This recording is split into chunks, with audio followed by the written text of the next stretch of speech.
Right ఇక breaking చూస్తున్నాం. రాష్ట్రంలోని స్కూళ్లకు సెలవులు ప్రకటించింది రాష్ట్ర ప్రభుత్వం. ఈ నెల 10వ తేదీ నుంచి 16 వరకు సంక్రాంతి హాలిడేస్ ఉంటాయని తెలిపారు అధికారులు. సంక్రాంతి సెలవులపై school education director Naveen Nicholas ఉత్తర్వులు జారీ చేశారు. ఈ నెల 16న కనుమ పండుగ రోజు కూడా సెలవు ఇచ్చింది విద్యాశాఖ. ఈ నెల 17 నుంచి తిరిగి స్కూళ్లు నడుస్తాయని తెలిపారు విద్యాశాఖ అధికారులు.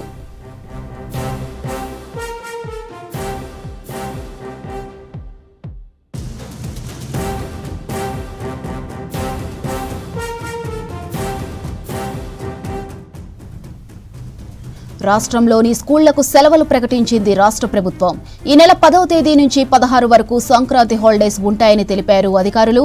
సంక్రాంతి సెలవులపై school education director Naveen Nicholas ఉత్తర్వులు జారీ చేశారు. ఈ నెల 16న కనుమ పండుగ రోజు కూడా సెలవు ఇచ్చింది విద్యాశాఖ. ఈ నెల 17 నుంచి తిరిగి స్కూళ్లు నడుస్తాయని తెలిపారు విద్యాశాఖ అధికారులు.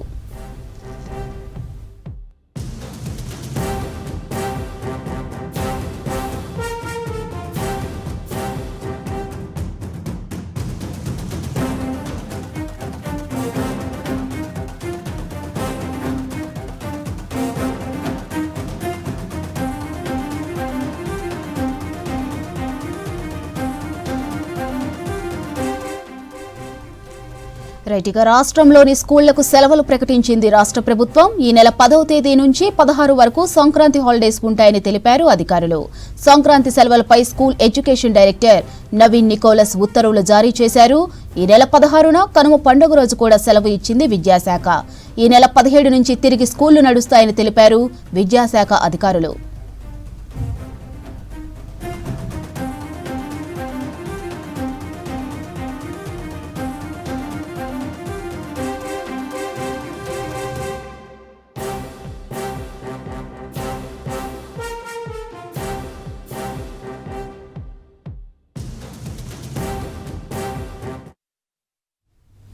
పూలే సినిమా సమాజానికి మంచి సందేశం అందించిందన్నారు డిప్యూటీ సీఎం భట్టి విక్రమార్క.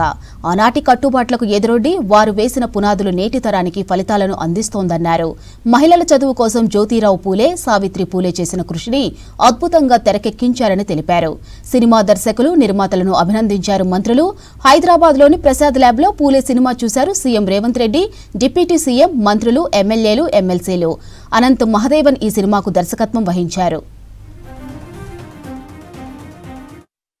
జ్యోతిరావు పూలే గారి చిత్రాన్ని తెలుగులో ఈరోజు రాష్ట్ర ప్రభుత్వానికి సంబంధించినటువంటి గౌరవ ముఖ్యమంత్రి రేవంత్ రెడ్డి గారితో సహా క్యాబినెట్లో ఉన్నటువంటి వారిని, శాసనసభ్యుల్ని, శాసనమండలి సభ్యులకి అందరినీ కూడా ఇక్కడికి ఆహ్వానించి ఈ సినిమాని ప్రత్యేకంగా ఏర్పాటు చేసినందుకు మా మంత్రివర్యులు శ్రీ పొన్నం ప్రభాకర్ గారికి హృదయపూర్వకమైనటువంటి ధన్యవాదాలు. ఈ సినిమా భారతదేశ సమాజానికి ఒక అద్భుతమైనటువంటి సందేశాన్ని అందించేటువంటి చిత్రం. ముఖ్యంగా మహిళల కోసం దీంట్లో వారు ప్రత్యేకంగా చూపించినటువంటి శ్రద్ధ జ్యోతిరావు పూలే గారు కానీ, సావిత్రి పూలే గారు కానీ, ఆ తర్వాత మహిళలతో పాటు ఆనాటి సమాజంలో ఉన్నటువంటి కుల వివక్షని, ఇబ్బందులన్నింటినీ కూడా తట్టుకొని సమసమాజం కోసం వారు వేసినటువంటి పునాదులు ఈరోజు ఫలితాలని ఈ స్వతంత్ర భారతదేశంలో మనం అందుకొని అనుభవిస్తూ ఉన్నాం. వారు వేసినటువంటి ఆ పునాదులపైన ఇంకా పెద్ద ఎత్తున ముందుకు నడుస్తూ వారు ఆశించిన ఆశయాల్ని, కోరికల్ని, లక్ష్యాల్ని సాధించడం కోసం మేమందరం, ఈ ప్రభుత్వం, ముఖ్యమంత్రి రేవంత్ రెడ్డి గారితో సహా ఈ క్యాబినెట్లో ఉన్నటువంటి మంత్రులు అందరం సమిష్టిగా వారి ఆశయాలు. హైదరాబాద్ లాలాపేటకు చెందిన నిఖిత అమెరికాలో హత్యకు గురైంది. నిఖిత కనిపించకుండా పోయిందని అమెరికా పోలీసులకు ఫిర్యాదు చేసి ఇండియాకు వచ్చాడు అర్జున్ అనే వ్యక్తి. కేసు నమోదు చేసిన పోలీసులు దర్యాప్తు చేపట్టగా అర్జున్ ఫ్లాట్లోనే నిఖిత డెడ్ బాడీ దొరికింది. దీంతో నిఖిత రూమ్మేట్ అర్జున్ శర్మ హత్య చేశాడని అనుమానించారు పోలీసులు. ఇండియాకు వచ్చిన అర్జున్ను తమిళనాడులో అరెస్ట్ చేశారు పోలీసులు. తమ కూతుర్ని చంపిన వ్యక్తిని కఠినంగా శిక్షించాలని డిమాండ్ చేశారు నిఖిత పేరెంట్స్.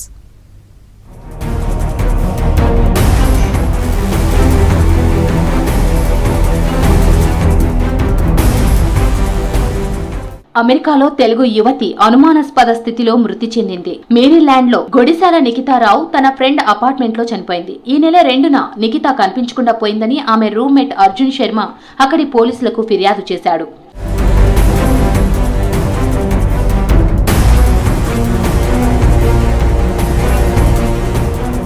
మిస్సింగ్ కేసు నమోదు చేసి దర్యాప్తు మొదలుపెట్టారు అమెరికా పోలీసులు. ఈ నెల 3న అర్జున్ అపార్ట్మెంట్లో సెర్చ్ చేయడంతో నిఖిత మృతదేహం కనిపించింది. డెడ్ బాడీపై గాయాలు ఉన్నాయని తెలిపారు పోలీసులు. మరోవైపు కంప్లైంట్ ఇచ్చిన అర్జున్ శర్మ కనిపించకపోవడంతో విచారణ వేగవంతం చేశారు. అర్జున్ ట్రావెల్ హిస్టరీ చెక్ చేయడంతో ఇండియాకు వచ్చినట్లు గుర్తించారు పోలీసులు.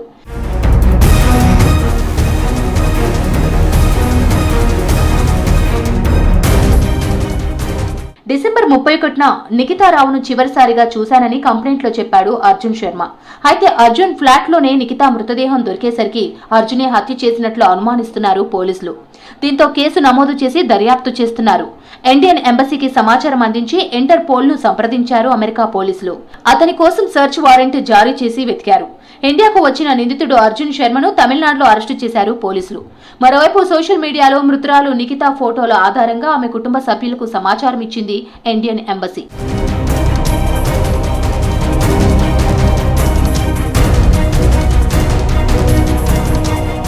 అమెరికాలో నిఖితా మృతితో లాలాపేట్లోని విజయపురి కాలనీలో విషాద ఛాయలు అలుముకున్నాయి.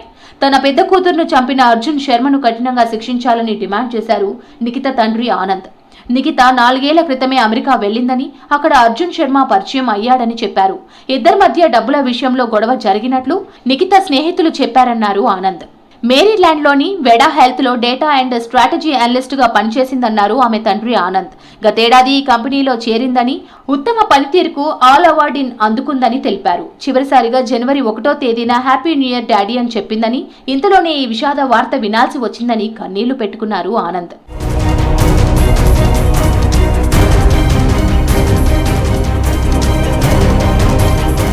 తమ కూతురు డెడ్ బాడీని అమెరికా నుంచి హైదరాబాద్కు తీసుకురావాలని కోరుతున్నారు మృతురాలి పేరెంట్స్.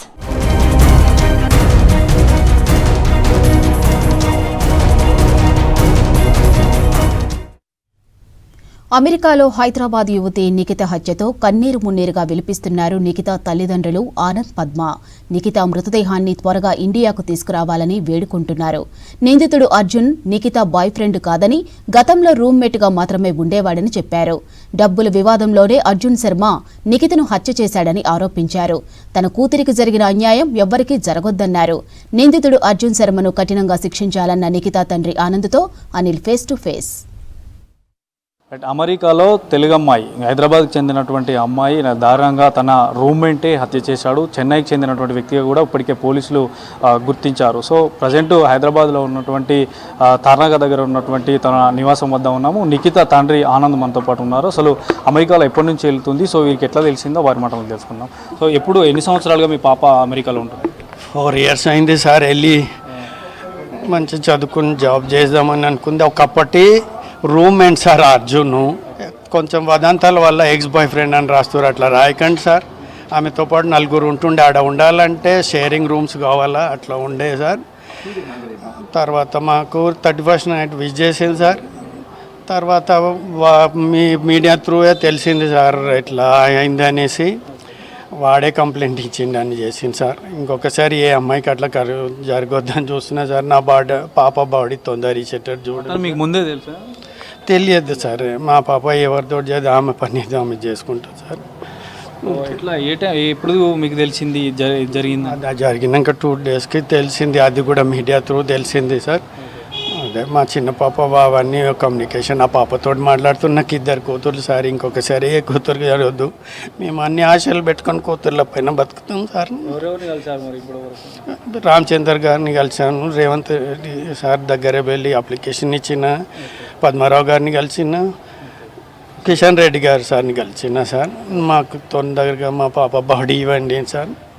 ఏమైనా గొడవ జరిగిందని ఏమైనా తెలిసిందా? వాడి అన్ని అప్పులలో చేసిందంట సార్. మా పాప ఒకప్పుడు రూమ్మేట్, ఇప్పుడు పక్కనే ఉంటుంది కొన్ని ఇయర్స్ బట్టి. వాడు బాధలు ఉండని ఇచ్చిందంట డబ్బులు. వాడు పారిపోతుండే అనేసానంటే ఫోన్ చేస్తే వచ్చి డబ్బులు తీసుకొని ఇలా అయిందని తెలిసింది సార్. వాటితో అరెస్ట్ చేసి కఠినంగా శిక్షించాలని కేంద్ర ప్రభుత్వాన్ని, రాష్ట్ర ప్రభుత్వాన్ని కోరుకుంటున్నాను సార్. సో మొత్తాన్ని చూడొచ్చు నిఖిత తండ్రి చెప్తున్నాడు ఖచ్చితంగా అతను ఏదైతే అమెరికాలో ఉంటున్నారో సో అక్కడ రూమ్మేట్ మాత్రమే గత కొన్ని సంవత్సరాలుగా కూడా కలిసి ఉండేవాడు. సో డబ్బుల విషయం ఏదో గొడవ అయినట్టు తెలుస్తుంది కానీ పోలీసులు పూర్తిగా అధికారికంగా రావాలి. ఇప్పటికే ఇంటర్పోల్ ద్వారా కూడా పోలీసులు తమిళనాడులో అరెస్ట్ చేశారు. చెన్నైకి చెందిన వ్యక్తిగా కూడా ఆ వ్యక్తిని కూడా గుర్తుపట్టారు. సో మొత్తానికి అయితే రాష్ట్ర ప్రభుత్వం ఇటు కేంద్ర ప్రభుత్వం కూడా కొంత దృష్టి సాధించి తన డెడ్ బాడీని తన యొక్క పాపను ఇక్కడికి తీసుకురావాలంటూ కూడా తండ్రి ఆనంద్ కోరుకుంటున్నారు. విడిజన్ Srinivas, Anil V6 news, Hyderabad. Cultural activities వల్ల మనిషి ఉత్సాహంగా ఉంటారని చెప్పారు మంత్రి వివేక్ వెంకటస్వామి. విశాఖ ట్రస్ట్ వెంకటస్వామి ఫౌండేషన్ ద్వారా ఎన్నో సాంస్కృతిక కార్యక్రమాలు నిర్వహిస్తున్నామని చెప్పారు. రవీంద్ర భారతిలో తెలంగాణ భాషా సాంస్కృతిక శాఖ, Sealwell corporation, Shrutilaya foundation, Shrutilaya arts academy ఆధ్వర్యంలో నిర్వహించిన సీల్వెల్ సినీ స్వరాలు 80 కార్యక్రమానికి హాజరయ్యారు మంత్రి. గానకోకిల పి సుశీలమ్మకు crown of the music award వచ్చినట్టు చెప్పారు. అయితే అనారోగ్యంతో సుశీలమ్మ కార్యక్రమానికి హాజరు కాలేదని తెలిపారు. తెలుగు పాటలకు కేర్ ఆఫ్ సుశీల అని చెప్పారు. మన అందరికీ తెలుసు సుశీల గారు 90 సంవత్సరాలు ఉన్నప్పటికీ కూడా మనం అందరం చిన్న ఉన్నప్పటి నుంచి తెలుగు పాటలు అంటే ఒకటే ఒక వ్యక్తి పాటలు వినేది మనము, ఫీమేల్ బ్యాక్గ్రౌండ్ సింగర్గా, అది సుశీల గారు. కల్చరు మన సొసైటీలో చాలా ప్రముఖమైనది విషయం. కల్చర్లో చాలా నేర్చుకోవచ్చు మనం. సో ఇలాంటి కల్చరల్ ప్రోగ్రామ్స్ మనకు ఇట్లా కండక్ట్ చేసినప్పుడు ఏదో ఒక స్పాన్సర్ ముందుకు రావాలి, వారికి ప్రోత్సహించాలి. ఇలా అయినప్పుడే ఈ కల్చర్ ముందుకు కొనసాగుతుంది.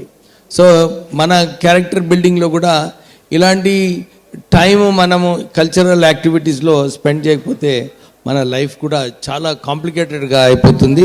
సో మనకు ఏదైతే రిలాక్సేషన్ టైం కావాలో, ఏవో మంచిగా కొన్ని విషయాలు ఆలోచించాలో, ఇవన్నీ కూడా మనకు ఈ కల్చరల్ యాక్టివిటీస్ ద్వారా వస్తుంది. నేను కూడా స్కూల్లో ఉన్నప్పుడు మా స్కూల్లో చాలా కల్చరల్ యాక్టివిటీస్ ఉండే. సో మేము పార్టిసిపేట్ చేసేదన్నమాట. So there so much of activity.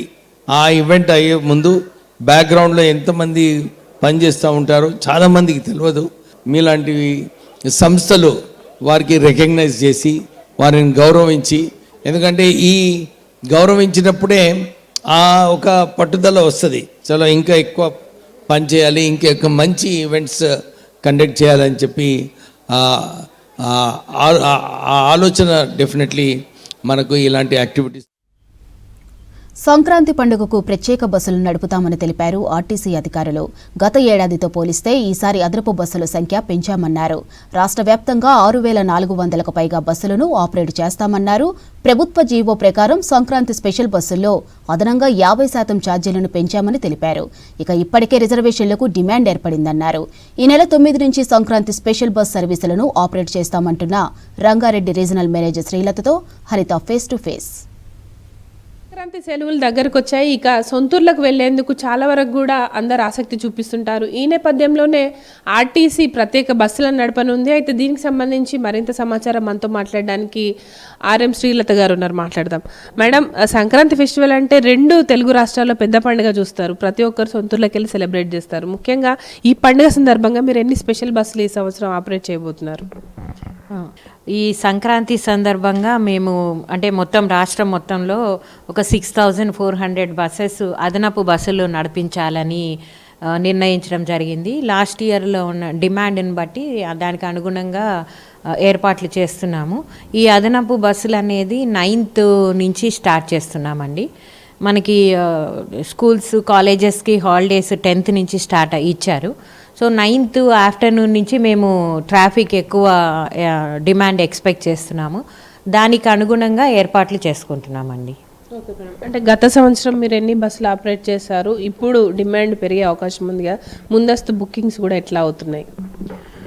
Last year 5,400 buses operate చేశామండి సంక్రాంతి సందర్భంగా అన్ని రోజులు కలిపి. సో ఇప్పుడు అదనంగా ఒక 1000 బస్సులు అని ప్లాన్ చేసుకున్నాము.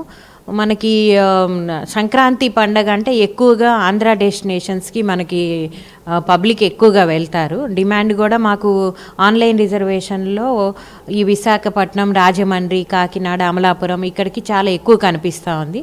మేము దానికి అనుగుణంగా ఏర్పాట్లు చేస్తున్నాము. ఈ ఏపీఎస్ఆర్టీసీ వాళ్ళు ఈసారి వాళ్ళకి అక్కడ మనకి మహాలక్ష్మి ఉన్నట్లు వాళ్ళకి అక్కడ ఫ్రీ ట్రావెల్ స్కీము, స్త్రీ శక్తి అనేది రావటం వల్ల వాళ్ళు ఎక్కువగా ఆపరేట్ చేయలేము అని చెప్పడం జరిగింది. సో ఆ డిమాండ్ని, అడిషనల్ డిమాండ్ని కూడా మీట్ కావడానికి మేము అదనపు బస్సులు ఓపీఆర్ఎస్లో పెట్టడం జరుగుతుందండి. అంటే ఇప్పటికే మేము ఒక 700 బస్సెస్ పెట్టడం జరిగింది ఏపీ డెస్టినేషన్స్కి. డిమాండ్ వస్తే అదనంగా ఇంకొక 400-500 బస్సుల వరకు కూడా పెట్టడానికి ఏర్పాట్లు చేసుకున్నామండి. మనకు తెలంగాణ వ్యాప్తంగా మహాలక్ష్మి ఫ్రీ బస్ స్కీమ్ అందుబాటులో ఉంది కాబట్టి ఆ డిమాండ్కి తగ్గట్టుగా బస్సులు ఓవరాల్గా స్టేట్ వైడ్ ఎన్ని ఆపరేట్ చేసే అవకాశం ఉంది? నేను ఇంతకుముందు చెప్పిన 6400 బస్సెస్ ఏదైతే అన్నామో దాంట్లో 80% ఈ ఎక్స్ప్రెస్ బస్సులు ఇవే ఉంటాయండి. సో అంటే వాటిల్లో మహాలక్ష్మి పథకము అప్లికబుల్ అవుతుంది. సో మేము నడిపే అదనపు బస్సుల్లో 80% అవే ఉంటాయండి. ఇప్పుడు అదనపు బస్సులు అంటే అదనపు ఛార్జీలు కూడా ప్రతి సంవత్సరం చూస్తుంటాము. ఈ సంవత్సరం ఎట్లా ఉండబోతుంది? అంటే రెగ్యులర్ సర్వీసెస్లో నార్మల్ ఛార్జెసే ఉంటాయండి. ఈ స్పెషల్ అదనపు బస్సులు వాటిల్లో మటుకు 50% అదనంగా ఛార్జ్ చేయటం జరుగుతుంది. అది గవర్నమెంట్ జీవో ప్రకారం చేయటం జరుగుతుందండి. అంటే ఈ ఫెస్టివల్ ట్రాఫిక్ అనేది ఇప్పుడు 9th 10th నుంచి ఊర్లోకి వెళ్ళిపోవటం జరుగుతుంది. సో అప్పుడు వెళ్ళేటప్పుడు ఫుల్ వెళ్తుంది, రిటర్న్ వచ్చేటప్పుడు అసలు ఒక్క ప్యాసింజర్ కూడా ఉండరు మెజారిటీ ఆఫ్ ది బస్సెస్లో. సో డీజిల్ కాస్ట్ కూడా రాదు కాబట్టి మాకు గవర్నమెంట్ అప్రూవల్ ప్రకారమే ఆ 50% మటుకే అడిషనల్గా ఛార్జ్ చేయడం జరుగుతుందండి. ఇప్పుడు మేజర్గా ట్రాఫిక్ అంతా కూడా హైదరాబాద్ నుంచి డిస్ట్రిక్ట్స్కి వెళ్తుంటారు కాబట్టి ఎక్కడెక్కడి నుంచి ముఖ్యంగా ఈ బస్సులను ఆపరేట్ చేయబోతున్నారు? ప్రధాన బస్ స్టాండ్ అయిన ఎంజీబీఎస్, జేబీఎస్తో పాటు ఇంకా ఎక్కడ, ఏ పాయింట్ నుంచి ఈ బస్సులన్నీ అందుబాటులో ఉంటాయి? ఎంజీబీఎస్, జేబీఎస్ కాకుండా మనకి ఎల్బీ నగర్, ఆరాంఘర్ అండ్ ఉప్పల్ అండి. అంటే హన్మకొండకి వెళ్ళే వాళ్ళందరికీ కోసం ఉప్పల్ నుంచి అడిషనల్ బస్సెస్, అట్లాగే ఖమ్మం, నల్గొండ, సూర్యాపేట, విజయవాడ వెళ్ళే వాళ్ళ కోసం ఎల్బీ నగర్ నుంచి అడిషనల్ బస్సెస్, మహబూబ్ నగర్, కర్నూలు వెళ్ళే వాళ్ళకి ఆరాంఘర్ నుంచి అదనపు బస్సులు ఏర్పాటు చేయటం జరుగుతుందండి. అక్కడ మనం ఈ షామియానాలు ఏర్పాటు చేయటము, డ్రింకింగ్ వాటర్ ఫెసిలిటీస్ అండ్ మేము మా ఆఫీసర్స్, సూపర్వైజర్స్, ఎంప్లాయీస్ అందరూ కూడా 24 hours అవైలబిలిటీ ఉండేటట్లు 3 shiftsలో డ్యూటీస్ వేయటం జరిగింది. సో లాస్ట్ ప్యాసింజర్ అక్కడి నుంచి వెళ్ళేంత వరకు కూడా మేము అక్కడ అవైలబుల్గా ఉండేటట్టు అరేంజ్మెంట్స్ చేసుకుంటున్నామండి. మేడం, ఫైనల్గా ప్రయాణికులకు ఏం చెప్తారు? ఎవ్రీ ఇయర్ కూడా మనకు ఫెస్టివల్ టైంలో అదనపు బస్సులు పెట్టినప్పటికీ కూడా రద్దీ ఇంకా పెరుగుతుంది, ప్రయాణికులు కూడా ఇబ్బందులు పడుతుంటారు, అప్పుడప్పుడు గొడవలు కూడా మనం చూస్తున్నాము. దాని సందర్భంగా మీరు ప్రయాణికులకు కావచ్చు, ఇటు సిబ్బందికి ఏం చెప్తారు? అంటే మేము ఒకటేసారి కనుక రష్ వస్తే కనుక మేము అంటే ప్రతి 1 hourకి ఒక ఎన్ని బస్సులు వెళ్ళాయి, ఈచ్ అవర్ డిపార్చర్స్ అనేది ప్రీవియస్ డేటా బేస్డ్గా మేము ప్లాన్ చేస్తామండి. అనుకోకుండా ఒక్కొక్కసారి విపరీతమైన రద్దీ కనిపించడం జరుగుతూ ఉంటుంది. ఆ టైంలో కొంచెం ఓపిక పడితే కనుక బస్సులు అరేంజ్ చేస్తాము. ఇక్కడ పోలీస్ అండ్ ట్రాఫిక్ వాళ్ళతోటి కోఆర్డినేషన్ మీటింగ్ పెట్టుకోవటం జరిగింది. So ACPs of traffic and police, law and order వాళ్ళు కూడా వచ్చారు. సో పిక్ పాకెటింగ్ అనేది ఎక్కువ అయ్యే ఛాన్స్ ఉంది కాబట్టి వాళ్ళు అడిషనల్ మ్యాన్ పవర్ని డిప్లాయ్ చేస్తామని చెప్పారు. అట్లాగే మేము కూడా మా విజిలెన్స్ సిబ్బందిని అదనంగా పెట్టడం, అంటే ప్రతిరోజు ఇక్కడ ఒక అరౌండ్ 80 సెక్యూరిటీ గార్డ్స్ ఉంటారండి. ఈ సందర్భంగా అనదర్ 50 పీపుల్ని మేము డిప్లాయ్ చేయడం జరుగుతుంది ఇమ్లీబన్లో. అట్లాగే ఇక్కడ మనం జూబ్లీ బస్ స్టేషన్లో కూడా అరేంజ్మెంట్స్ చేయటం జరుగుతుంది. ప్రతి బస్ స్టేషన్కి సంబంధించి కోఆర్డినేషన్ మీటింగ్స్ అనేది పెట్టుకుంటామండి. అంటే ప్రయాణికులకి ఏమి ఇబ్బంది రాకుండా, వీలైనంతగా ట్రాఫిక్ జామ్ జరగకుండా అన్ని ఏర్పాట్లు చేయడానికి అయితే ప్రయత్నం చేస్తున్నామండి. జస్ట్ ఓవరాల్గా అయితే ఇటు సంక్రాంతి పండుగ సందర్భంగా టీజీఎస్ఆర్టీసీ దాదాపు 6400కు పైగా స్పెషల్ బస్సులను ఆపరేట్ చేయబోతుంది. ముఖ్యంగా మహాలక్ష్మి స్కీమ్ అందుబాటులో ఉన్న నేపథ్యంలో ఆ బస్సులను కూడా అధికంగా ఎక్కువగా డిమాండ్ ఉన్న ప్లాన్స్ చేస్తున్నట్టు అధికారులు చెప్తున్నారు. ఓవరాల్ గా అయితే ఈ నెలతో వరకు కూడా సంక్రాంతి పండుగ సెలవుల సందర్భంగా ఈ బస్సులన్నీ కూడా అందుబాటులో ఉండే అవకాశం ఉంది. కెమెరా పర్సన్ నాగరాజ్తో హరిత. ఇంటింటి సర్వే చేసి అర్హులైన ప్రతి ఒక్కరికి ఓటు హక్కు కల్పించాలని బూత్ లెవెల్ ఆఫీసర్లను ఆదేశించారు రాజేంద్రనగర్ డిప్యూటీ కమిషనర్ సురేందర్ రెడ్డి. రంగారెడ్డి జిల్లా కిస్మత్పూర్లోని కార్యాలయంలో బూత్ లెవెల్ ఆఫీసర్లతో సమావేశమయ్యారు డీసీ సురేందర్. చనిపోయిన వారి ఓట్లను తొలగించాలన్నారు. కొత్త ఓటర్ల నమోదుతో పాటు ఓటర్ కార్డులో తప్పుడు వివరాలను సరిచేయాలని సూచించారు డీసీ సురేందర్ రెడ్డి. చిన్నగా పరిశీలించి ప్రతి ఓటర్ వివరాలు సేకరించి వారు 2002 ఎక్కడ ఉన్నారు, 2002 తర్వాత మరి 25 ఎక్కడ ఉన్నారు, 2002 ఓటర్ 25 ఎక్కడ ఉన్నారు, వాళ్ళ ఉన్న ఓటర్కి ప్రజలు ఎక్కడెక్కడ ఉన్నారు మ్యాపింగ్ చేసిన వాళ్ళ కుటుంబ సభ్యులను కూడా యోగనికింద మన మ్యాపింగ్ చేసేస్తే టోటల్గా ఓటర్ లిస్టులో మీకు అయిపోతుంది. తెలుగు రాష్ట్రాల్లో అతిపెద్ద పండుగ సంక్రాంతి. 3 రోజుల పాటు పండుగను ఘనంగా చేసుకుంటారు ప్రజలు. అయితే ప్రస్తుతం తెలుగు రాష్ట్రాల్లో సంక్రాంతిపై గందరగోళం నెలకొంది. ఏడాది పండుగ ఎప్పుడన్న దానిపై భిన్నాభిప్రాయాలు వస్తున్నాయి. అయితే సంక్రాంతి పండుగపై శాస్త్రాలు ఏం చెప్తున్నాయో తెలుసుకోవాలంటే లెట్స్ వాచ్ ది స్టోరీ.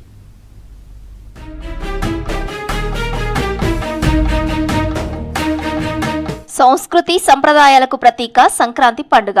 వరుసగా 3 రోజుల పాటు భోగి, సంక్రాంతి, కనుమగా కొనసాగుతుంది. ఇంటి ముందు రంగురంగుల ముగ్గులు, గొబ్బెమ్మలు, రకరకాల పిండి వంటలు, కోడి పందాలతో చాలా ఘనంగా ఈ పండుగను జరుపుకుంటారు. హిందూ క్యాలెండర్ ప్రకారం అత్యంత పవిత్రమైన పండుగలలో ఇదొక్కటి. కొన్ని పండుగలను తిథిల ప్రకారం జరుపుకుంటే సంక్రాంతి మాత్రం సూర్యుడు మకర రాశిలోకి సంచరించడంతో ఈ పండుగ జరుపుకుంటాం. ఇప్పుడు ఈ పండుగపై గందరగోళం నెలకొంది. ఒకవైపు కేంద్ర ప్రభుత్వం దుఃఖ గణితాన్ని ఆధారంగా చేసుకుని ఈ నెల 14వ తేదీనే మకర సంక్రాంతి అని అధికారికంగా ప్రకటించింది. తెలంగాణ, ఏపీ సహా కొన్ని రాష్ట్ర ప్రభుత్వాలు తమ అధికారిక సెలవుల క్యాలెండర్లో జనవరి 15న సంక్రాంతి పండుగగా ప్రకటించాయి. దీంతో పండుగ 14న లేక 15న అనే ప్రశ్న ఇప్పుడు ప్రజల్లో చర్చనీయాంశంగా మారింది. మకర సంక్రాంతి అనంటే సూర్య భగవానుడు ధనుస్సు రాశి నుండి మకర రాశికి ప్రవేశించినటువంటి ఆ క్షణం లోపల మనము మకర సంక్రాంతి పండుగను జరుపుకోవాలి. అయితే శాస్త్ర ప్రమాణం ఏంటంటే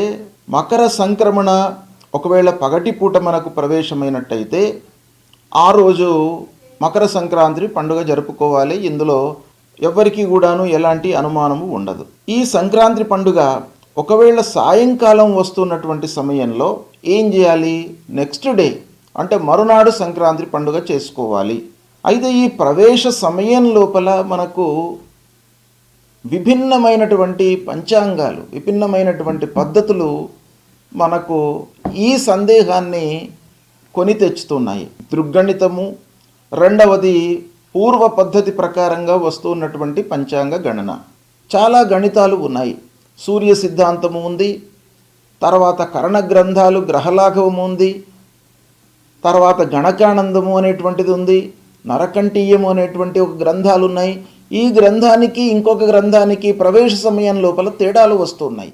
కేంద్ర ప్రభుత్వ వర్గాల ప్రకారం ఈ ఏడాదిలో సూర్యుడు జనవరి 14వ తేదీనే మకర రాశిలోకి ప్రవేశిస్తాడు. అందుకే అదే రోజు మకర సంక్రాంతిగా పరిగణించాలని చెబుతున్నారు. అయితే రాష్ట్ర ప్రభుత్వాలు మాత్రం పంచాంగ పుణ్యకాలం, సంప్రదాయ ఆచారాలను పరిగణలోకి తీసుకుని జనవరి 15న పండుగ జరుపుకోవడమే సరైనదని భావిస్తున్నాయి. ఈ విభేదాలతో సంక్రాంతి పండుగ తేదీపై గందరగోళ పరిస్థితి ఏర్పడింది. ఇప్పటికే సోషల్ మీడియాలోనూ 14 వర్సెస్ 15 అనే చర్చ జోరుగా సాగుతోంది. అయితే పండితులు మాత్రం దృక్ గణిత ఆధారంగా సంక్రాంతి పండుగ జరుపుకోవాలని అంటున్నారు. పూర్వ పద్ధతి ప్రకారంగా ఏదైతే ప్రవేశ సమయం వస్తుందో అది కాకుండా మొత్తం భారతదేశం అంతా కూడాను ఒకే రకమైనటువంటి పద్ధతిని శాస్త్రీయంగా ఆచరించాలి అనేటువంటి ఉద్దేశంతో 1951వ సంవత్సరంలో మన భారతదేశంలో ఉన్నటువంటి అందరు పంచాంగకర్తలను పిలిచి సెంట్రల్ గవర్నమెంట్, భారతీయ ప్రభుత్వము, కేంద్ర ప్రభుత్వము అందరిని పిలిచి ఒక నిర్ణయానికి వచ్చి చేసినటువంటి పద్ధతే దృగ్గణితము అన్నమాట. ఇది దృగ్గణితము భారత ప్రభుత్వ ఆమోదితమైనటువంటి పద్ధతిది. కనుక ఈ పద్ధతి ప్రకారంగా 14వ తారీఖు నాడు మధ్యాహ్నము 3:07 మకర సంక్రమణ ప్రవేశమవుతుంది. అంటే మకర రాశిలోకి సూర్యుడు ప్రవేశిస్తున్నాడు. అస్తమయం కంటే ముందు ఒకవేళ ప్రవేశమైనట్టయితే అదే రోజున మనము సంక్రాంతి పండుగ జరుపుకోవాలి.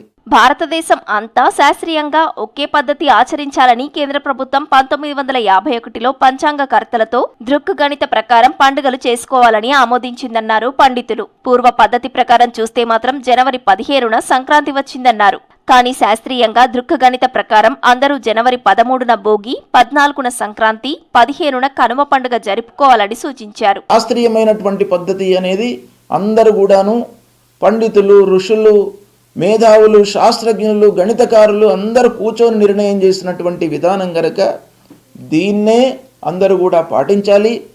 దృక్ సిద్ధాంతమే మనకు శాస్త్రీయమైనటువంటిది అనేటువంటిది అందరూ కూడాను తెలుసుకోవాలి. ఇదే విధంగా మీరు ఫాలో కండి. సంతోషంగా ఆనందంతో 14వ తారీఖు నాడు అందరూ కూడాను మకర సంక్రాంతి పండుగ జరుపుకోండి. తెలంగాణ, ఏపీ ప్రభుత్వాలు తమ అధికారిక సెలవుల జాబితాలో జనవరి 15న సంక్రాంతి పండుగగా పేర్కొన్నాయి. దృక్ గణిత ప్రకారం పూర్వ పద్ధతి ప్రకారంగా సూర్యుడు మకర రాశిలో ప్రవేశించే సమయమే ఈ విభేదానికి కారణమని అంటున్నారు నిపుణులు.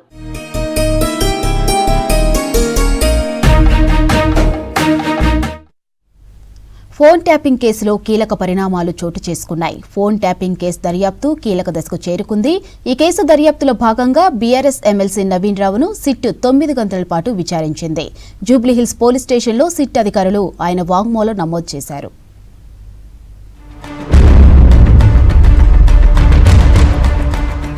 ఫోన్ ట్యాపింగ్ వ్యవహారంపై బీఆర్ఎస్ నేత నవీన్ రావును విచారించారు సిట్ అధికారులు. ట్యాపింగ్ కోసం ఎక్విప్మెంట్ ఎక్కడ కొన్నారు, వాటిని ఏ ప్లేస్లో ఉపయోగించారనే కోణాల్లో కూపీలాగారు. అలాగే ఎస్ఐబీ మాజీ చీఫ్ ప్రభాకర్ రావుతో పాటు ఇదే కేసులో అరెస్టైన మాజీ ఎస్ఐబీ అధికారులతో ఉన్న సంబంధాలపై నవీన్ రావు నుంచి ఆధారాలు సేకరించారు.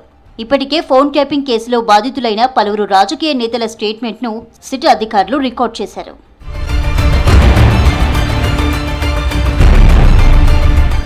అయితే మెటీరియల్ సరఫరాపై విచారణ జరగలేదన్నారు నవీన్ రావు. వ్యక్తులతో సంబంధాలపై అడిగినట్టు తెలిపారు. సెప్టెంబర్ 24న ఏదైతే చెప్పానో ఈసారి కూడా సిట్ అధికారులకు అదే చెప్పినట్టుగా వివరించారు. సిట్ అధికారులు తనని అవే విషయాలు అడిగినట్టుగా చెప్పారు. తాను పరికరాలు సమకూర్చాననే విషయం చర్చకు రాలేదన్నారు. మీరు బయట స్పెక్యులేట్ చేస్తున్నట్టు ఇక్కడ ఏదో ఎత్తుకొచ్చాడు నవీను, ఏదో మెషిన్ తీసుకొచ్చాడంట, వాడేదో చేశాడంట, ఇవేవి చర్చకు రాలేవు. నన్ను ప్రశ్నలు కూడా అడగలేదు ఎవరు. అయితే నాకు కొంతమందితో సంబంధాలు ఉన్నాయా, పార్టీ పరంగా జరిగిన విషయాలు, ఈ ట్యాపింగ్కి సంబంధించినటువంటి వ్యక్తులకు నాకున్న పరిచయాలు అవి అడిగారు. వాటికి పూర్తిగా నిజాలుగా సమాధానం చెప్పాను. ఫర్దర్ మీరు ఎప్పుడు విచారణకు పిలిచినా కూడా రావడానికి సిద్ధంగా ఉన్నదనే విషయాన్ని క్లియర్గా తెలియజేశాను. సిట్ అధికారులు కావాలనే నవీన్ రావును రెండోసారి విచారించారన్నారు ఎమ్మెల్యే మాధవరం కృష్ణారావు. ఎలాంటి ఆధారాలు లేకుండా విచారించారని ఆరోపించారు. రాజకీయ కుట్రతోనే వేధిస్తున్నారని విమర్శించారు. ఒక సామాజిక వర్గాన్ని టార్గెట్ చేసుకుని వేధిస్తున్నారని మండిపడ్డారు. ఫోన్ ట్యాపింగ్, ఈ కార్ రేస్ పేరుతో బీఆర్ఎస్ నేతలపై దాడి చేస్తున్నారని ఫైర్ అయ్యారు మాధవరం. కాంగ్రెస్ పార్టీ అధికారం నుంచి 2 ఏళ్లు ప్రజల మీద దృష్టి పెట్టకుండా ఫోన్ ట్యాపింగ్లని, అదేవిధంగా రకరకాల ఈ కార్ అని ఎన్నో విధాలుగా ఇవాళ టీఆర్ఎస్ పార్టీ కార్యకర్తలనే కానీ, టీఆర్ఎస్ పార్టీ ఎమ్మెల్యేలనే కానీ, టీఆర్ఎస్ పార్టీ నాయకులనే కానీ, మా కేటీఆర్ గారిని, హరీష్ రావు గారినే కానీ, మా కేసీఆర్నే కానీ అందరినీ కూడా ఇబ్బంది పెట్టే ప్రయత్నం చేస్తూ ఉన్నారు. ఇది మంచి పద్ధతి కాదు. ఇది రాజకీయ కుట్ర భాగమే జరుగుతుంది తప్ప ఇలా ఏ ఒక్కటి కూడా నిజము లేదు అని నేను స్పష్టంగా ఇది టీఆర్ఎస్ పార్టీ మీద జరుగుతున్న దాడి. ఫోన్ ట్యాపింగ్ కేసులో నిందితులుగా ఉన్న ప్రణీత్ రావు, శ్రవణ్ కుమార్లతో నవీన్ రావుకు సంబంధాలున్నాయనే ఆరోపణలు ఉన్నాయి. దీంతో సిట్ అధికారులు నవీన్ రావుకు నోటీసులు జారీ చేశారు. అయితే ఈ ఆరోపణలను నవీన్ రావు తీవ్రంగా ఖండించారు. తన ప్రతిష్టకు భంగం కలిగించేందుకే రాజకీయంగా తనపై తప్పుడు ప్రచారం చేస్తున్నారని ఆరోపించారు. తనపై వచ్చిన ఆరోపణలు అవాస్తవమని నిరూపించుకోవడానికి సిద్ధంగా ఉన్నానని చెప్పారు. మరోవైపు బీఆర్ఎస్ అధినేత కేసీఆర్, పార్టీ వర్కింగ్ ప్రెసిడెంట్ కేటీఆర్ను కూడా సిట్ విచారణకు పిలిచే అవకాశం ఉందని తెలుస్తోంది. దీంతో నవీన్ రావు విచారణ ప్రాధాన్యత సంతరించుకుంది. కేసులో తదుపరి పరిణామాలు ఎలా ఉంటాయనే దానిపై ఉత్కంఠ నెలకొంది.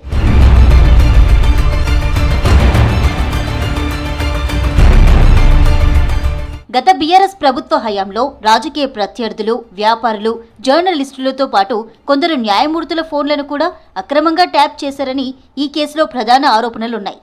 గత నెలలో ఈ కేసులో ప్రధాన నిందితుడైన ఎస్ఐబీ మాజీ చీఫ్ ప్రభాకర్ రావును సిట్ సుదీర్ఘంగా విచారించింది. ప్రభాకర్ రావు కస్టడీ విచారణపై సిట్ జనవరి 16న సుప్రీంకోర్టుకు నివేదిక ఇవ్వనుంది. కేసులో ఇప్పటికే సిట్ అధికారులు మాజీ డీజీపీ మహేందర్ రెడ్డి, మాజీ సీఎస్ సోమేష్ కుమార్ సహా పలువురు కీలక అధికారుల వాంగ్మూలాలను నమోదు చేశారు.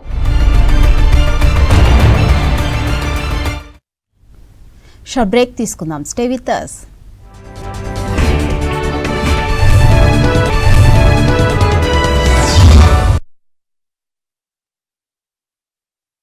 ప్రపంచవ్యాప్తంగా పేరు పొందిన హైదరాబాద్ నుమాయిష్కు ప్రజల నుండి విశేష స్పందన వస్తుంది.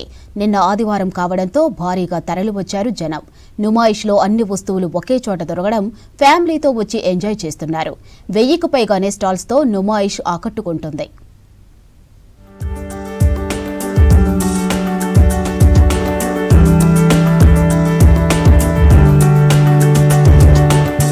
హైదరాబాద్ నాంపల్లిలోని ఎగ్జిబిషన్ గ్రౌండ్లో ఈ నెల 1న నుమాయిష్ ప్రారంభమైంది. అయితే తొలి 2-3 రోజులు పెద్దగా సందడి కనిపించలేదు. కానీ వీకెండ్లో సందర్శకులు పోటెత్తారు. తెలుగు రాష్ట్రాలతో పాటు ఇతర రాష్ట్రాలకు చెందిన ప్రజలు భారీగా తరలివచ్చారు. దీంతో నాంపల్లి ఎగ్జిబిషన్ మైదానం కిక్కిరిసిపోయింది.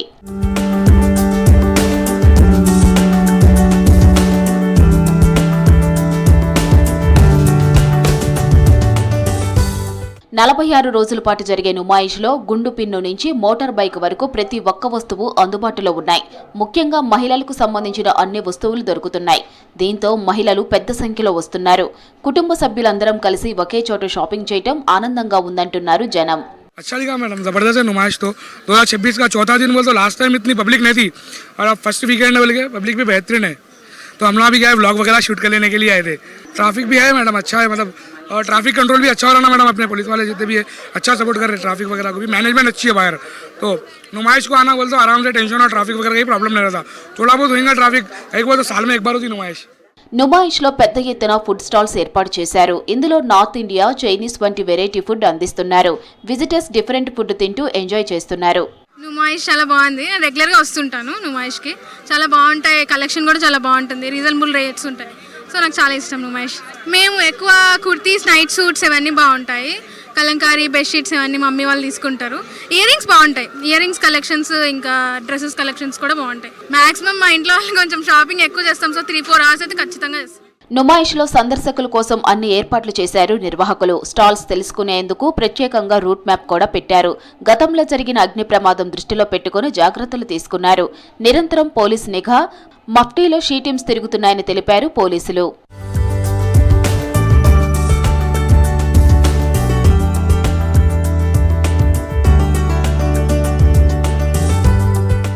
గత ఏడాది నుమాయిష్కు 25 లక్షల మంది సందర్శకులు రాగా ఈసారి అంతకు మించి వచ్చే అవకాశాలు ఉన్నాయంటున్నారు ఎగ్జిబిషన్ సొసైటీ మెంబర్స్.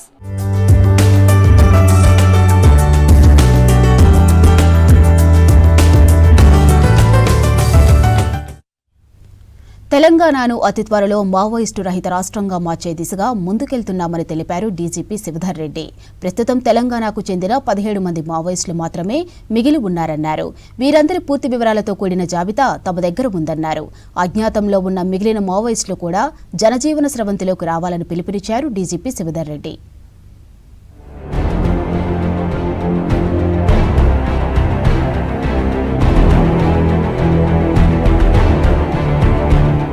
తెలంగాణ రాష్ట్రాన్ని మావోయిస్టు రహిత రాష్ట్రంగా మార్చే దిశగా ప్రభుత్వం, పోలీసు యంత్రాంగం ప్రయత్నిస్తోందన్నారు డీజీపీ శివధర్ రెడ్డి. ప్రస్తుతం మావోయిస్టు పార్టీలో కొనసాగుతున్న తెలంగాణ వాళ్లంతా జనజీవన స్రవంతిలో కలిస్తే రాష్ట్రం నుంచి ఇంకా ఎవరూ ఉండరన్నారు. అడవుల్లో ఉన్నవాళ్లు కూడా లొంగిపోయి శాంతియుత జీవనం గడపాలని సూచించారు. ప్రస్తుతం మావోయిస్టు పార్టీలో వివిధ హోదాల్లో తెలంగాణకు చెందిన 17 మంది మాత్రమే ఉన్నారన్నారు. వీళ్లలో కేంద్ర కమిటీలో 4, రాష్ట్ర కమిటీలో 5, డివిజన్ కమిటీలో 6, అండర్ గ్రౌండ్ లో 1తో పాటు మరొకరు ఉద్యమంలో కొనసాగుతున్నారని తెలిపారు డీజీపీ శివధర్ రెడ్డి.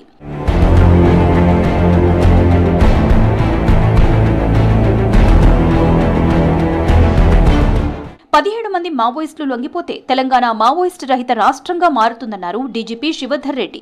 మావోయిస్టులను లొంగిపోవాలని విజ్ఞప్తి చేశారు డీజీపీ శివధర్ రెడ్డి. ఆపరేషన్ కగార్ పూర్తయ్యేలోపే తెలంగాణను మావోయిస్టు రహిత రాష్ట్రంగా తీర్చిదిద్దడమే లక్ష్యంగా చర్యలు చేపట్టామన్నారు శివధర్ రెడ్డి.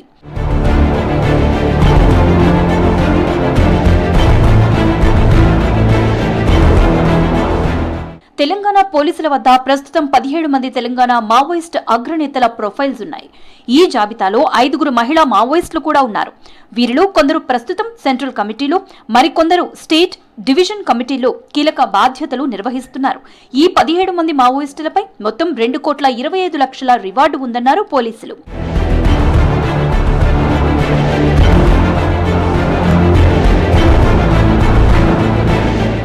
సెంట్రల్ కమిటీలో ముప్పాల లక్ష్మణరావు అలియాస్ గణపతి, తిప్పిరి తిరుపతి అలియాస్ దేవ్జీ, మల్లా రాజిరెడ్డి, పసనూరి నరహరిలు ఉన్నారు.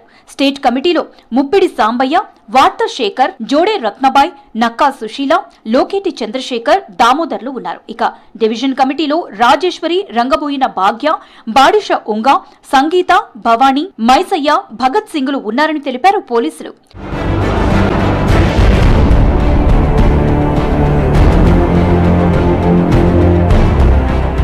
తెలంగాణలో మావోయిస్టు ఉద్యమం బలహీనపడుతూ త్వరలో పూర్తిగా కనుమరుగవుతుందన్నారు పోలీసులు. 2025లో ఇప్పటి వరకు 509 మంది మావోయిస్టులు పోలీసుల ఎదుట లొంగిపోయారు. వీరిలో 2 సెంట్రల్ కమిటీ సభ్యులు, 11 మంది రాష్ట్ర కమిటీ సభ్యులు ఉన్నారని తెలిపారు డీజీపీ శివధర్ రెడ్డి.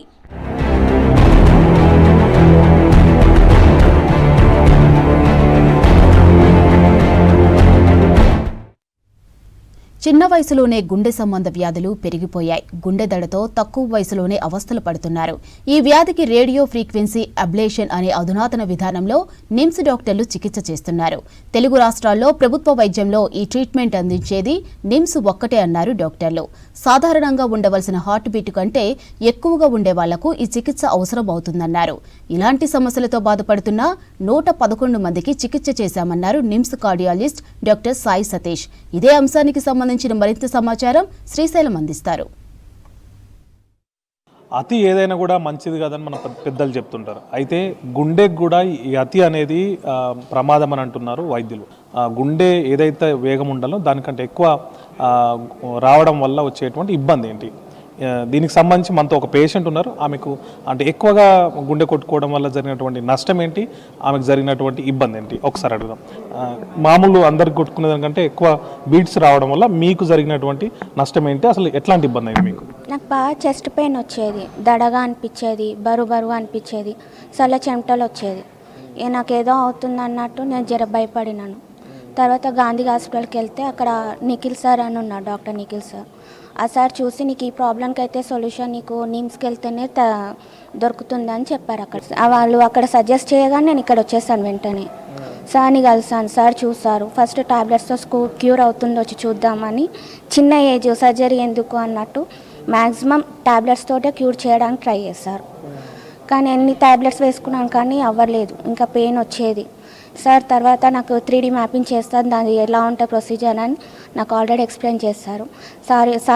సార్ మీద నేను చాలా భరోసా పెట్టుకొని చేయించుకున్నాను ధైర్యంతో. ప్రాబ్లం ఉండడం వల్ల వ్యక్తిగతంగా మీరు కోల్పోయింది ఏం లేదు సార్, చెస్ట్ పెయిన్ వచ్చి సడన్గా పడిపోవడం అలా అయ్యేది. పిల్లలు నా ఇంట్లో ఒక్కదానే ఉంటాను, హౌస్ వైఫ్ని నేను. ఇలా అయితే ప్రాబ్లం అవుతుంది అన్నట్టు నేను ముందుగానే నేను గాంధీకి వెళ్ళిపోయాను. ప్రెగ్నెంట్ అప్పుడే ఆ టైంలోనే ప్రెగ్నెన్సీ వచ్చింది. వేరే ఇక్కడ ప్రసాద్ హాస్పిటల్ కానీ వెళ్ళాము. ఈ టైంలో నువ్వు ప్రెగ్నెన్సీ క్యారీ చేయలేవు, కన్సీవ్ అవుతే కష్టము, నీ హార్ట్ బీటే చాలా వీక్గా ఉంది, దడగా ఉంటుంది అంటున్నావు. అలా అయితే కాదమ్మా అని చెప్పేసి అపార్షన్ చేయించారు. ఇప్పుడు అంతా ఓకే ఉంది. సాయి సతీ సార్కే నేను ఫస్ట్ థ్యాంక్స్ చెప్పాను. నాకు ఎక్కడ సొల్యూషన్ నాకు దొరకలేదు తిరిగినా కానీ. ఆ గాంధీ హాస్పిటల్కి వెళ్ళినానుకో నిఖిల్ సార్ చెప్పారు, మరీ పిలిచి మరీ మా హస్బెండ్కి కూడా ఎక్స్ప్లెయిన్ చేస్తారు. అంటే ప్రాబ్లం చూసిరు, ఆమెకు జరిగినటువంటి సొల్యూషన్ ఏందో తెలుసుకున్నాం కదా. ఇప్పుడు అసలు ఈ గుండె దడ అంటే ఏంది, దీనికి ఉన్నటువంటి మీరు చేసినటువంటి ట్రీట్మెంట్ ఏంటి, అది మనం ఎప్పుడు అబ్జర్వ్ చేయొచ్చు, అసలు అది అందరిలో ఉంటుందా కొందరిలోనే ఉంటుందా? మీరు చెప్పినట్టు ఈ గుండె దడ డిఫరెంట్ కారణాల వల్ల రావచ్చు. ఈ ప్రస్తుతము మన నిరీషా పేషెంట్లో మాత్రం ఈ అబ్నార్మల్ ఎలక్ట్రికల్ ఫోకస్ అనేది ఒకటి, అబ్నార్మల్గా ప్రిమెచ్యూర్ వెంట్రుకులర్ కంట్రాక్షన్స్ అంటారు దాన్ని, వీపీసీ వెంట్రుకులర్ ప్రిమెచ్యూర్ కంట్రాక్షన్స్ అంటే గుండె కింద వైపు గది నుంచి ఒక అబ్నార్మల్ బీట్స్ ఉత్పన్నమయ్యి నార్మల్ బీట్స్తో కంపీట్ అవుతాయి. సో నార్మల్ బీట్స్ ఎప్పుడైతే అబ్నార్మల్ బీట్స్ను ఎలక్ట్రికల్ యాక్టివిటీ గుండె కండరాలు క్యాప్చర్ చేసేస్తుందో నార్మల్ ఎలక్ట్రిసిటీ క్యాప్చర్ చేయడానికి అవకాశం ఉండదు. గుండె కండరాలు ఏదైనా కానీ అంతే, ఒకసారి గుండె కండరాలు సంకోచిస్తే ఆ తర్వాత ఇంకో నెక్స్ట్ ఎలక్ట్రికల్ ఇంపల్స్ నార్మల్ వస్తుందో అబ్నార్మల్ వస్తుందో దానికి అవసరం లేదు. ఇక్కడి నుంచి ఎలక్ట్రిసిటీ వస్తే దానికి కండరాలు సంకోచం వ్యాకోచం చేస్తుంటాయి.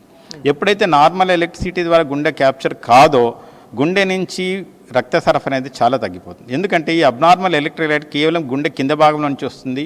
దానివల్ల వెంట్రికిల్ మామూలుగా పంపింగ్ సరిగా జరగాలంటే పై గదిలో నుంచి కింది గదిలోకి రక్తం రావాలి. అవన్నీ electrical coordinate normal electricity conduction జరిగితేనే జరుగుతుంది. ఇతర అవయవాలపై రక్త సరఫరా పూర్తిగా తగ్గిపోయి దానివల్ల ఆయాసం రావడం, గుండె దడగా ఉండడం, చక్కెర వచ్చినట్టు ఉండడం ఇవన్నీ జరుగుతూ ఉంటాయి. సో మన నిరీష విషయంలో ఎగ్జాక్ట్లీ మంచి క్వశ్చన్ అడిగారు మీరు.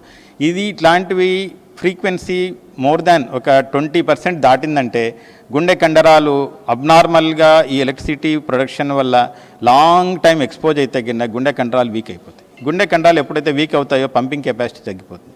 గుండె పంపింగ్ కెపాసిటీ తగ్గిపోతే ఆల్రెడీ అబ్నార్మల్ బీట్స్తో గుండె నుంచి రక్త సరఫరా తగ్గిపోయింది. అగ్నికి ఆజ్యం పోసినట్టు మనం ఈ గుండె కండరాలు కూడా వీక్ అయితే పేషెంట్ ఇంకా symptoms ఎక్కువైపోతాయి.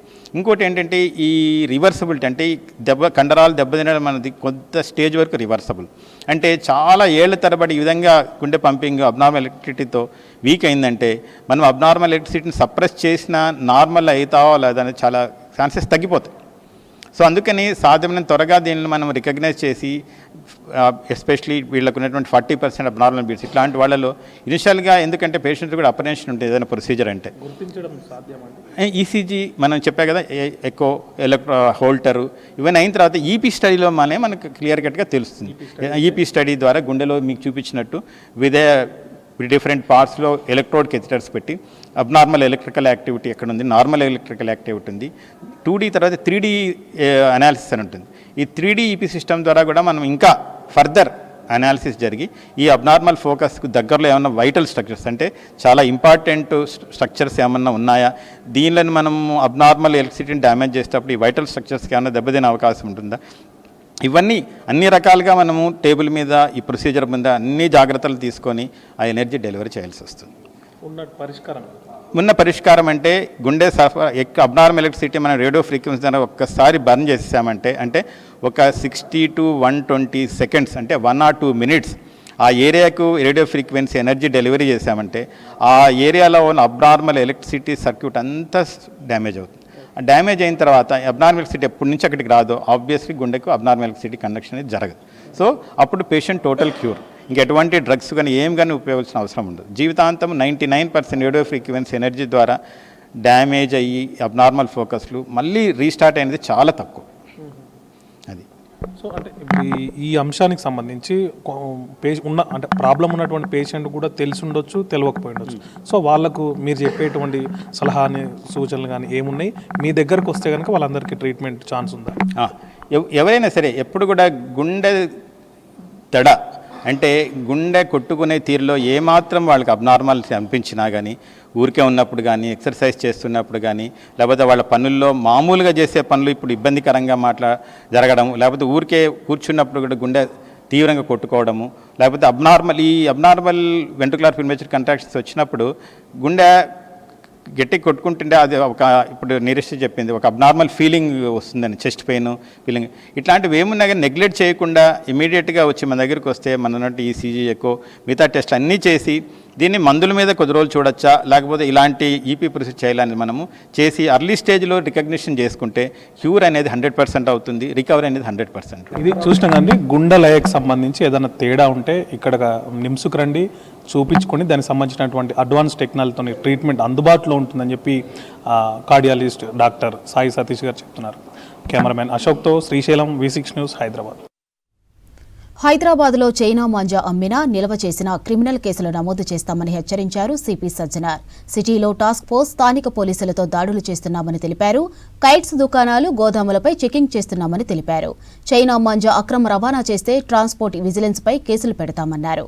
China మాంజాపై dial 100 94906 16555 police WhatsApp నెంబర్కు ఫిర్యాదు చేయాలని ప్రజలను కోరారు. అయితే సమాచారం అందించిన వారి వివరాలు గోప్యంగా ఉంటాయని తెలిపారు సిపి సజ్జనార్.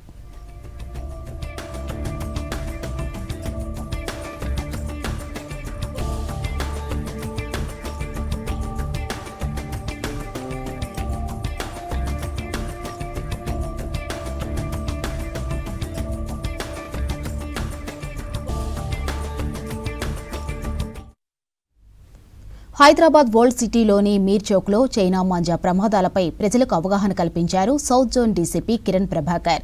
2-వీలర్ వాహనదారుల భద్రత కోసం బైకులకు మాంజా సేఫ్టీ రాడ్లను ఏర్పాటు చేసి అవేర్నెస్ కల్పించారు. సేఫ్టీ రాడ్లను బైకర్స్కు పంపిణీ చేశారు పోలీసులు. సంక్రాంతి పండుగకు పతంగుల కోసం చైనా మాంజా ఉపయోగించవద్దని సూచించారు south zone DCP Kiran Prabhakar.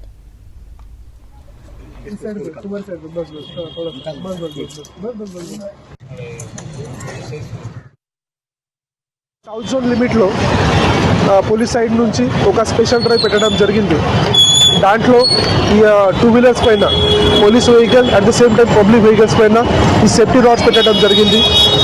ఈ స్పెషల్ డ్రైవ్ పర్పస్ అంటే కొన్ని చైనా మాంజా గురించి చాలామందికి నెక్ ఇంజురీస్ వస్తుంది, చాలా మంది పిల్లలకి ఇంజురీస్ వస్తుంది. ఆపడానికి ఇది మనము సేఫ్టీ మెజర్స్ ఇక్కడ పెట్టడం జరిగింది. సో చాలా మంచిగా పబ్లిక్ నుంచి కూడా ఒక మంచి రెస్పాన్స్ కూడా వచ్చింది.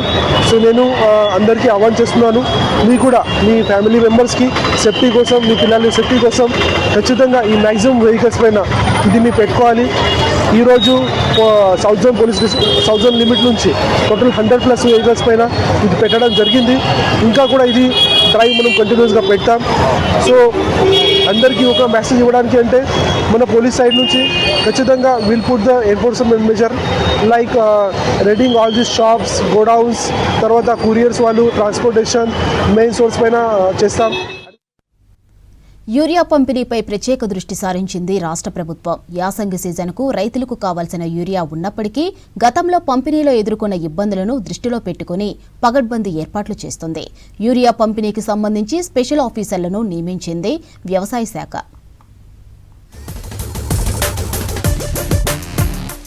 రాష్ట్రంలో యాసంగి సీజన్లో వరి, చెరుకు లాంటి పంటల సాగుకు అత్యధికంగా యూరియాను వినియోగిస్తారు రైతులు. ఈ సీజన్లో 50 లక్షలకు పైగా ఎకరాల్లో పంటలు సాగవుతాయని వ్యవసాయ శాఖ అధికారులు అంచనా వేస్తున్నారు. గత సీజన్లో యూరియా దొరకదేమోనని ముందస్తుగా ఎక్కువ కొనుగోలు చేయడంతో రైతులు సమస్యలు ఎదుర్కొన్నారు. వీటన్నింటినీ దృష్టిలో పెట్టుకుని యాసంగి సీజన్లో యూరియా పంపిణీకి పగడ్బందీ ఏర్పాట్లు చేసింది వ్యవసాయ శాఖ.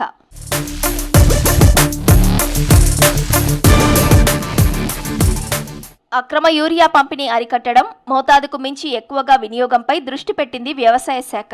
క్షేత్రస్థాయిలో యూరియా సరఫరాకు సంబంధించి ఉమ్మడి జిల్లాల వారీగా వ్యవసాయ శాఖ అడిషనల్ డైరెక్టర్లను నియమించింది రాష్ట్ర ప్రభుత్వం. వారంలో ఒకరోజు తప్పనిసరిగా అసైన్ చేసిన జిల్లాల్లో యూరియా సరఫరాపై మానిటరింగ్ చేయాలని ఆదేశించింది వ్యవసాయ శాఖ.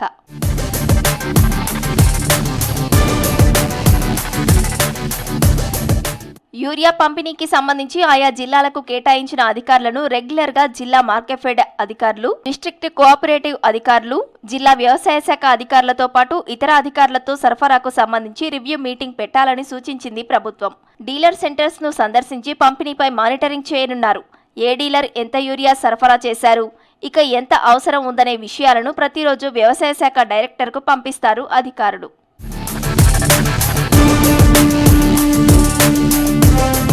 ఇప్పటికే వ్యవసాయ శాఖ అధికారులు ఫెర్టిలైజర్ యాప్ ద్వారా 5 జిల్లాలకు యూరియా పంపిణీ చేశారు. ఆదిలాబాద్, మహబూబ్ నగర్, నల్గొండ, జనగాం, పెద్దపల్లి జిల్లాల్లో 1,18,000 మంది రైతులకు 3,36,000 బస్తాల యూరియా పంపిణీ చేశారు. డిసెంబర్ వరకు 5,78,000 లక్షల మెట్రిక్ టన్నుల యూరియాను తెప్పించామని తెలిపారు రాష్ట్ర విత్తనాభివృద్ధి చైర్మన్ అన్వేష్ రెడ్డి. మనం బుకింగ్ చేసుకుంటే ఏ రోజుకి ఎన్ని బస్తాలు ఉంటుందో ఆ టైంకి పోయి తీసుకోవడానికి ఈజీగా ఉంటుంది. రైతులకు ఎలాంటి ఇబ్బంది ఉండదు.